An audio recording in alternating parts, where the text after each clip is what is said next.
I'm evaluating this website, Help Save the Endangered Pacific Northwest Tree Octopus from Extinction, using the acronym REAL, presented by Dr. Alan November. This is a very well presented website. It's very convincing and great to the eye. REAL helps a person approach a website with skepticism and determine whether or not it's an accurate website. The R in REAL helps us to remember to check the URL. If we come up here to the URL of this website, we see that it is a .net. Any URL that is a .net, a .com, or a .org can be owned by any person. It is not as reliable as a source that is a .gov or a .edu. When looking at the URL, you need to ask whether this is a familiar domain name or a reliable source. Sometimes it may even be a personal page. Once you've looked at the URL, you can gather a lot of information. Then you want to examine the content of the site. Looking at this, we immediately see a cute little octopus tentacle shaped like a ribbon that's familiar to us as a breast cancer awareness ribbon. So this tells us that the site is socially conscientious and one that people are going to care about.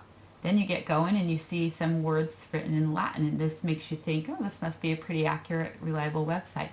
There's tabs up here where you can click. That takes you to different facts and links. There's videos from a dictionary editor. So this is pretty convincing that this must be great information. Sightings. Here's some birds carrying off some tree octopuses. Is there food? Here's the media, some different literature. As you read these, of course, they all kind of seem a little bit silly. Even activities related where you can set up a trick or treat for the tree octopus box. So the website has had a lot of time put into it. It is very pleasing to the eye. The colors are nice. The pictures look accurate. Here is a link. Here's another link. Here's links throughout that you can click on to check. It's a map that shows the area where you can find the tree octopus. Here's a great piece of artwork that mimics a J.C. Leyendecker Saturday Evening Post picture. So you can tell this person who created this website is very professional. There's opportunities where you can click to donate. So it can be hard, but then you come across words such as a Sasquatch. So when you click on this link, looking at the link is an important part of the REAL. It's the L in the REAL. Along with REAL, the R was the URL, the E was the examining the content, the A was checking out the author. To do this, we can go up to the top and go back to the last dash there, and when we enter it, we get taken to the home page of this website.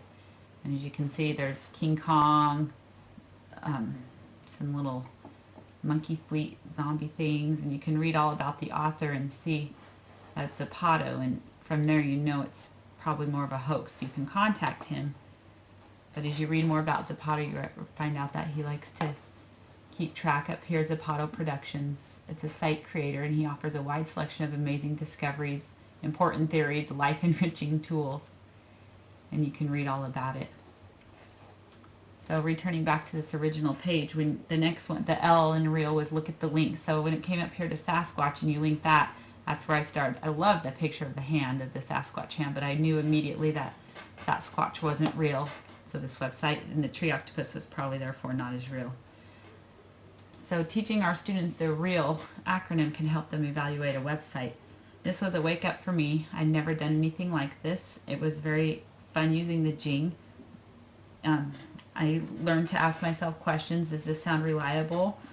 The email can be a good resource. You have to look to see if these are fictional characters and stories.